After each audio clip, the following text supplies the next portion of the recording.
Hey everybody, this is John Marucci coming to you live from Kissimmee, Florida. And we're staying here at the Holiday KOA in Kissimmee. And we're having a good time here, really close to Disney. One of the great things about this park is its proximity to Disney. It's literally about 15 minutes to drive into Epcot or downtown Disney or Disney Springs. And not too far away from any of the other parks on the Disney property. So that's a pretty good benefit of staying here. The hospitality here is a little bit different than, say, a state park. Whereas a state park you drive up to the ranger station. Here you actually have to park your RV. Actually in the road here, the roads aren't very wide, so you have to actually park your RV in the road and then go into the registration area and get your site set up. And then the other thing about hospitality, it's a little different, is they drive you to the site. And we had a bit of an awkward situation here where the person who drove us in the golf cart, showed us our site, tried to actually help us back in, and it didn't work really well. Not a very talkative person, unfortunately. And finally had to tell them, you know, we know how to do this, we've done this before, so we hopped out and did it ourselves backing in. So that's a little bit awkward and different, but something that to know about when you're coming here, that they're going to try and guide you into your site for you. Proximity, again, just real quick, is nice. The really big benefit of this park is the closeness to the Disney property. Okay, let's talk about infrastructure and amenities. All the roads here are paved. There's no dirt roads. They're kind of narrow though, so be aware if you're taking a bigger rig here or anything, you're going to be on narrow roads bringing your trailer in, so be aware of that. Even turning out off of the main roads in are very tight turns, so the roads are pretty small, but they are all paved. Amenities, it's got a lot of amenities at KOA here. It's got a good swimming pool, good sized swimming pool and hot tub. Also has decent laundry facilities with quite a few machines, and you can do your laundry 24/7, so that's a nice amenity to be able to do your laundry at night if you need to, especially if you come back from the parks. It's got a little workout room, exercise room that you can access, and the bathrooms there's quite a bit of space in the bathrooms and plenty of showers. So, and they're pretty clean. I mean, they have a good maintenance crew here, and they take care of things, and the bathrooms and the showers are clean. So that's all good.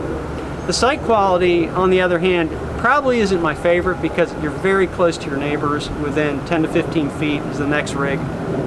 It's got a gravel site. The good part of it is they're all flat, so you're not having to jack up your rig on one side or another to get it level. So they're all flat. Where we're staying, the back-end sites are gravel, but there are some premium sites that are all paved. They're not very big. We have to actually park the truck across the front of the site just to make sure we have parking for the truck. So they're not very deep and they're not very wide. So just be aware if you decide to stay here that you're going to be close to your neighbors and the sites aren't very big. Other than that, the sites have full hookups. In fact, I think everything but the tent sites have full hookups here, which means you have electric, both 50 amp and 30 amp. And you also have water and you have sewer hookups. So you can dump your tanks right here on your site and don't have to go anywhere. And even with that though, they do have a dump station, which I don't think gets much use because most of the sites have full hookups. So, but generally site quality is okay in that regard. Now the two other things we like talking about are exercise and workability. So for exercise, it's a little tough. Now if you're not going to use their workout room, it's kind of tough. Again, we're runners, we like going running, and obviously we're in Florida in the winter with our winter escape.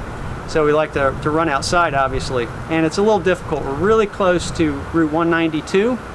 And you can go across Route 192, get on the basically very wide walkway there and run. But of course you have to cross 192, so a little bit dicey at times. A lot of traffic on that road. We ran in the morning a couple times, and you have to be more aware than you do in other places because you're crossing driveways and you've got to be very aware when you're running. That takes a little bit away from the experience of running, because part of the fun of running is actually talking to the person you're running with. And here you more or less have to be alert the whole time and watch for traffic. And you're also close to the big road, and they're going 50 miles an hour or so, so you've got to just be aware of everything around you when you're running here. To the point that when we did our long run, we didn't even run here. We got in the truck and went somewhere else to do a longer run. So just be aware of that if you want to go running. This probably isn't the best place to run. Workability is pretty good. Now, the KOA advertises that they have something called traditional Wi-Fi, which really doesn't work well at all. In fact, we couldn't get it to work at all. Couldn't work with it at all, so we had to use our AT&T cellular, which did okay. Worked all week with VPN, dialing through VPN through the cell service, and no problem. So you have to basically plan on using your cell coverage to do any kind of work here, because the Wi-Fi doesn't work, in my opinion. It's just not usable. So those are the main things. Again, if you're looking to stay somewhere where you're close to the parks, it takes 15 to 20 minutes to get to the parks, no problem. This could be a place. And if you don't mind being very close to your neighbors, you may be used to that, and that's fine. If you're used to more of the state park type experience where you have a lot of room and it's very private, this may not be the best place.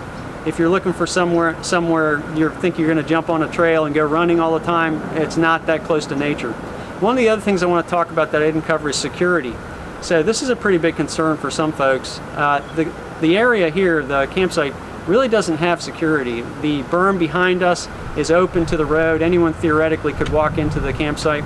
There's no security gates or anything. Anybody could drive through the campsite. So just be aware of that too. I think that's a detriment, one of the negatives of the place.